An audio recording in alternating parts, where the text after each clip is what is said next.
Chapter 3. Awakening. Nakia navigated her way through the dimly lit living quarters, a labyrinthine space that had become a makeshift home for all Drakzarian conscripts. The dim lighting cast elongated shadows, creating an eerie atmosphere. She could feel the restless energy of feeding time, an event that reminded her of animals in a zoo. The announcement had come through her audio implant, a subtle reminder of the control exerted over them.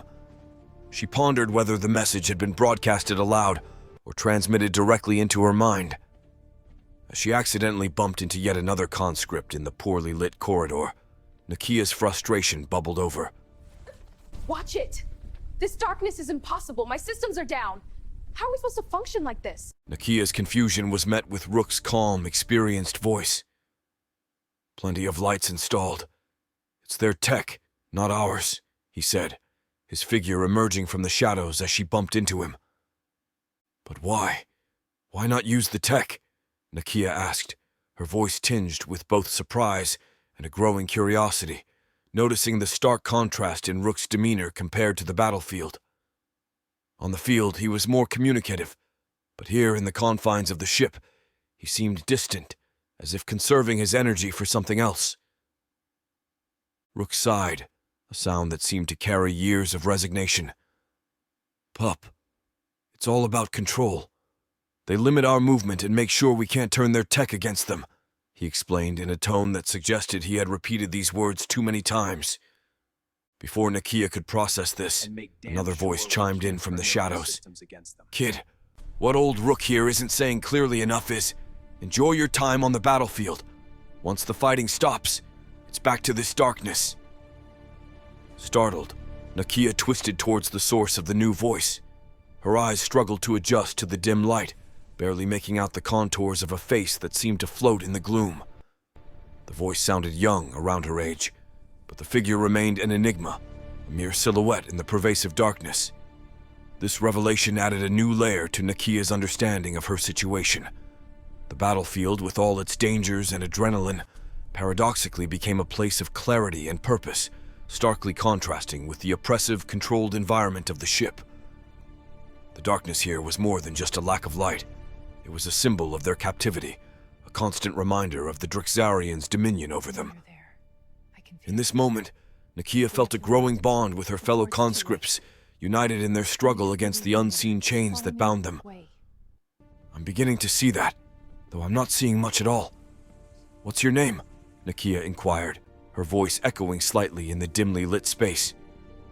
Stacy, and I'm straight, just so you know, came the reply, tinged with a hint of humor.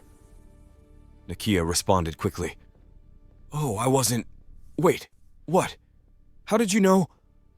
Stacy interrupted her. The implants, kid. You'll see.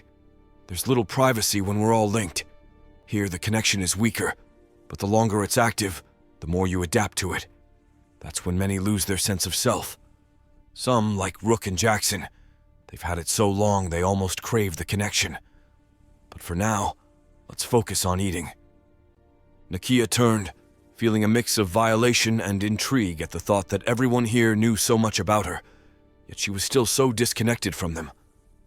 She took a step forward, ready to reluctantly embrace another aspect of her new reality, when suddenly she felt a hand grasp her wrist. But instead of alarm, she felt an odd sense of anticipation. The shadowy figure placed a meal bar in her palm. Nakia remembered receiving her first meal bar under normal lighting conditions. Now she realized they were being conditioned to operate in darkness. Surprisingly, she found herself looking forward to the meal, a stark contrast to her initial difficulty in eating the first bar. Thank you, she murmured, unsure if anyone was there to hear her gratitude. Nakia stood there, pondering her situation. Had I been standing in line this entire time without realizing it? The realization that her senses and perceptions were adapting to this new environment was both fascinating and unsettling. She was beginning to understand the complex web of control and adaptation that governed life as a Drakzarian conscript, a life that was slowly reshaping her identity and understanding of the world. Follow, pup, Rook said over his shoulder. Why do you keep calling me pup? Nakia asked, a hint of curiosity in her voice. I like it. Stay alive and I'll learn your real name, Rook replied, continuing to move forward without glancing back to ensure she was following. Can I ask where we're going? Nakia queried, trying to keep up with his pace. Yes, Rook responded curtly, offering no further explanation. After a few seconds of silence, Nakia's patience wore thin. Where are we going? She asked, her voice tinged with childlike frustration. Your spot, Rook answered as if it were obvious. Nakia exhaled dramatically, rolling her eyes in the dim light. Next, she heard him ask, Stacy, are you coming too? Nakia thought she heard a faint snicker in response. What exactly is my spot? She asked, her tone a mix of bemusement and exasperation. Stacy, finding humor in Nakia's questions, took a moment to compose herself before answering. I'm sorry. It's just, not many things are funny anymore around here. Your spot refers to sleeping arrangements. We stay close to each other in this compartment. It's funnel-shaped, with a new level every 2 feet. We sleep in the middle level. It's safer, less chance of being chosen for a vacation. Nakia processed this new information, feeling a growing sense of camaraderie with Rook and Stacy. In this alien environment, terms like vacation had taken on ominous meanings, and the concept of sleeping spots was more about survival than comfort. Despite the overwhelming situation, Nakia found a small comfort in knowing she wasn't alone in navigating this new reality. Nakia's observation about the somber tone accompanying mentions of vacation prompted her to voice her confusion. Why does everyone look so downcast when they talk about a vacation? It's like they're headed to detention or something. A heavy silence fell over the group, the weight of her question great. After a few tense seconds, Stacy started to speak. Zah, but was abruptly cut off by Rook. No good comes from that explanation.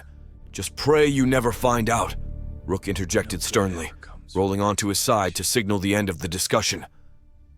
Nakia's frustration boiled over. The accumulation of unexplained mysteries, the oppressive environment, and the loss of her former life ignited a fiery outburst. What, that's it? How can I not have more questions? I'm done with this. Being paralyzed by that damn blue beam was bad enough. I don't even recognize myself anymore. I've become some kind of techno-soldier, she exclaimed, her voice echoing in the stillness. As her outburst subsided, a profound silence enveloped the room, so intense she thought she could hear her own tears. She scanned the faces around her, barely visible in the dim light, their expressions unreadable. Stacy, she called out, only to see the woman's face turn away, swallowed by the shadows. What's happening? Why? Oh. Nakia's words trailed off as her gaze fixed on a startling sight above. There, hanging high above them, was a large, bat-like creature. Its dark gray face with blood-red eyes locked onto hers, paralyzing her with fear. Her heart hammered in her chest, a desperate rhythm trying to escape the grip of terror. Where did that come from? She whispered. They sleep above us at times, Stacy replied in a hushed tone, just as the creature swooped down with a gust of air. You hurt my ears, conscript, the creature grumbled, its red eyes glistening. What is it doing? The presence of this alien being, so close and so intimidating, added another layer to the already complex environment of their captive lives. Nakia was learning what her fellow conscripts had already, learning the hard way that their new reality was full of unexpected and often frightening elements. Nakia struggled to speak, her words trapped in a maelstrom of fear and confusion. She stammered, her thoughts scattering in panic. Rook, recognizing the severity of the situation, intervened with a more assertive tone, reminiscent of his battlefield command. The girl didn't know any better. I'll inform her of the rules. There won't be any future incidents, he said in a firm whisper. Nakia's mind raced with alarm. Shit. The thought repeated like a frantic drumbeat. She noticed Rook's change in demeanor, his voice now carrying the burden of authority and responsibility. In an instant, the dark face disappeared, along with the other conscripts, leaving her enveloped in an oppressive darkness. A sensation of constricting force enveloped her, as if silky leather was tightening around her, immobilizing her completely.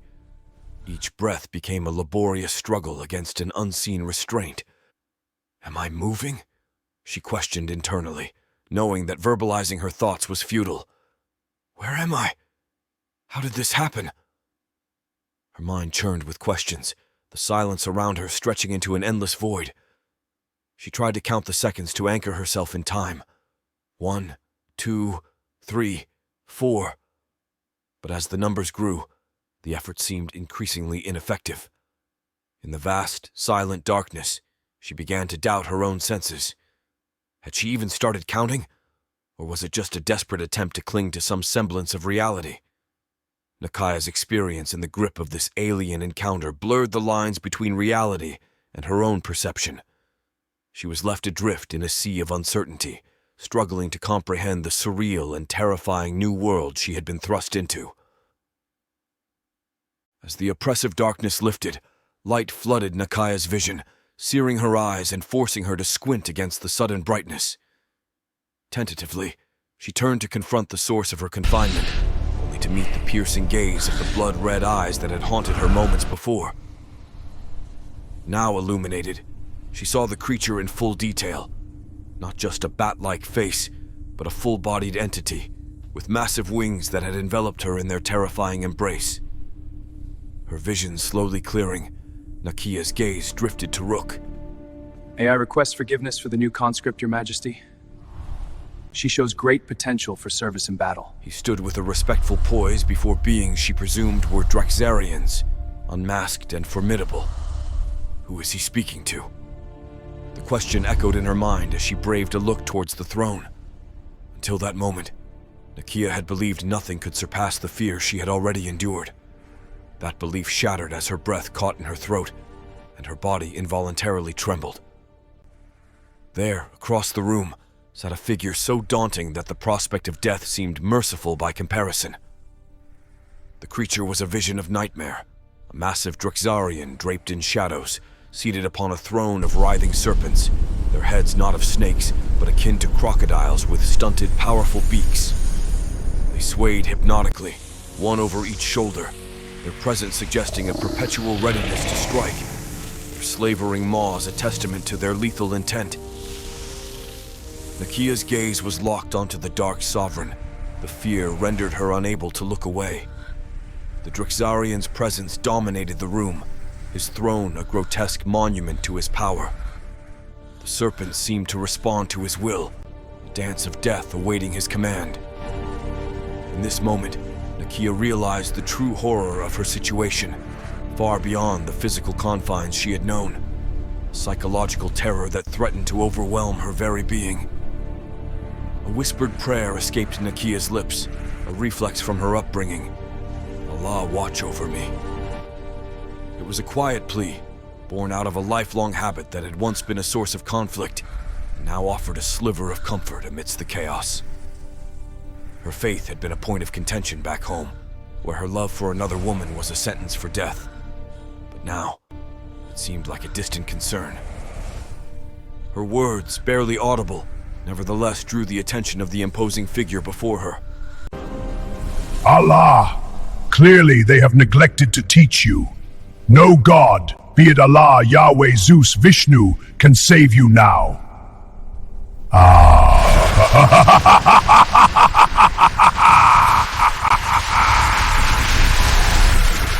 Zahhak proclaimed, his voice reverberating through the chamber as his serpent companions writhed with increasing fervor above his shoulders.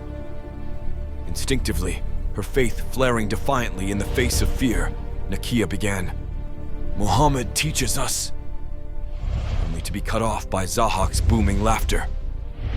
The room filled with an unsettling amusement, and even as Nakia faltered, unsure of what was unfolding, she noticed Rook's confusion, signaling that this was far from a normal encounter with Zahhak. The serpents seemed to share in their master's amusement, their undulations a sinister spectacle. Suddenly as it began, Zahhak's laughter ceased. Muhammad, a name I haven't heard in millennia. The boy I discovered feral and alone in a cave, whom I shaped in my image. He was a pawn in a grand design to control a planet of warriors. I ruled your people through that fragile boy until his mind could no longer bear my presence. So remember, when you speak of your teachings, you invoke my true name, Zahhak. Nakia stood still, her prayer forgotten, as she absorbed the gravity of Zahhak's claim. The entity before her was not just any tormentor. He was a being who claimed dominion over histories and faiths, a creature of old and new nightmares. In this moment, Nakia realized the depth of the darkness that surrounded her, a darkness that spanned not just worlds, but also the very essence of belief and history. Tension in the room grew thick as Zahhak shifted his formidable gaze back to Rook. Nakia could barely process the bombshell that had been dropped.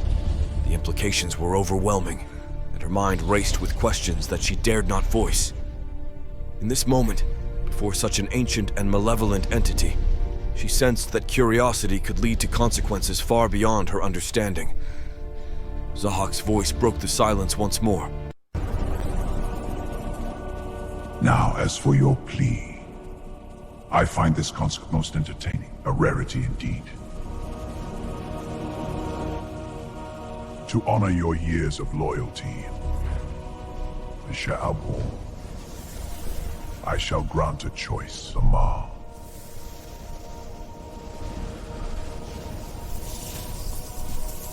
As Zahhak's declaration echoed through the chamber, the ground before him shifted. Nakia watched, her heart pounding, as a section of the floor opened. Her eyes were wide with apprehension, trying to anticipate what horror might emerge. Beside her, Rook averted his gaze, his familiarity with Zahhak's games bringing not relief, but a deeper dread. From the depths below, a platform ascended, bearing a figure that was eerily still, save for the terror that flickered across his features. He was a blond man, clothed in the same uniform as the other conscripts, his body rigid like a mannequin, but his eyes alive with fear. They flitted desperately between Rook and Nakia, pleading silently for some reprieve from his unknown fate. The sight of the man, so starkly afraid yet unable to move, struck a chord within Nakia. It was a chilling reminder of the blue beam that had once paralyzed her, a memory that still haunted her dreams. She realized that Zahhak's choice, whatever it might be, was not a reward. That's safe. But another facet of his cruel dominion. A game played with lives hanging in the balance. The unfolding horror rooted Nakia to the spot, her voice barely more than a whisper as recognition dawned on her. "Jackson," she called out, her tone betraying her shock. The man's eyes, once darting in panic, locked with hers, confirming her fear. It was indeed Jackson, his leg visibly injured, his presence there a grim revelation. She was nudged forward by her Drakzarian guard. Nakia knew resistance was useless, and any defiance would lead to a swift and brutal end. Approaching Jackson, a surge of emotion overtook her. She embraced him, whispering a heartfelt, "Thank you," for reasons only they could understand. Zahhak's booming voice shattered the brief moment of human connection. Enough. It's feeding time. His command rendered Nakia motionless, her body going rigid within a blue beam of light as she faced the dark majesty. The serpents, she realized with horror, were an extension of Zahhak himself, not separate entities, but part of his being, amplifying his terrifying power. As the serpent coils loomed overhead, Zahhak's gaze burned into them. Nakia's heart raced with the fear that they would be devoured. The anticipation of death was almost as torturous as the act itself. She braced for the end as the serpent's beaks hovered inches from her face, her saliva dripping onto her skin. A sudden, grotesque display. Zahhak tore Jackson's head from his body as effortlessly as one might pick fruit from a tree. "Friend of yours?" he taunted, holding Jackson's head before Nakia, forcing her to witness the extinguishing of life in Jackson's eyes. The serpents struck with precision, their beaks snapping shut, consuming the contents of Jackson's skull. All that remained were the lower features, held in Zahhak's clawed hand, still dripping with blood. A macabre trophy displayed before Nakia's horror-stricken face. The brutality of the act, the loss of Jackson, and the monstrous appetite of Zahhak combined to form a tableau of nightmare. Nakia, caught amid this horrific scene, found herself grappling with the overwhelming reality of her situation, her own mortality, the merciless nature of her captors. The terror of the moment was etched into her very soul, a terror that transcended the physical realm and plunged her into an abyss of despair. In a dismissive gesture, Zahhak flicked the remnants of Jackson's head away, as if it were nothing more than a piece of refuse, his action devoid of any semblance of reverence for life. He resettled upon his throne with a serpentine grace, his gaze then falling to a figure at his side, a dark-skinned woman in a soiled lab coat, bound to him by a tether that ran from her neck to his waist. Nakia, still frozen in place, was struck with a chilling realization. The woman had been there all along, unseen by her until now, as Jackson's blood trickled down her own face. The woman, Zahhak's servant, moved quickly at a mere glance from her master, carrying an object to his feet. Nakia's eyes widened in horror as she recognized it not as a bowl, but as the skull of an alien species unknown to her, repurposed into a macabre vessel. Which do you admire, conscript? My servant or me? Or is it the prospect of seeing her devoured that captivates you? Zahhak inquired, his voice dripping with malice, noticing Nakia's gaze. Compelled by a fear that the servant might suffer a fate similar to Jackson's, Nakia managed to utter a single word. No, as Zahhak's attention loomed over the servant girl. Zahhak seemed almost amused by Nakia's response. That is fortunate for her. She learns fast, he mused. My men plucked her from the frozen expanses of your planet not long ago.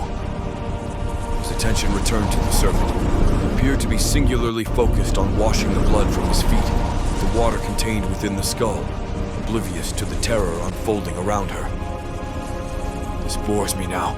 Take them away, Zahhak commanded with disinterest. In an instant, the world around Nakia went silent and dark. This time, the darkness was a sanctuary, a respite from the monstrous spectacle she'd been forced to witness. In the void, she could no longer see Zahhak's malevolent stare, or the gruesome throne of serpents. For now, she was spared from the twisted reality of her captors, left alone with the echoes of her thoughts and the lingering dread of what might come next.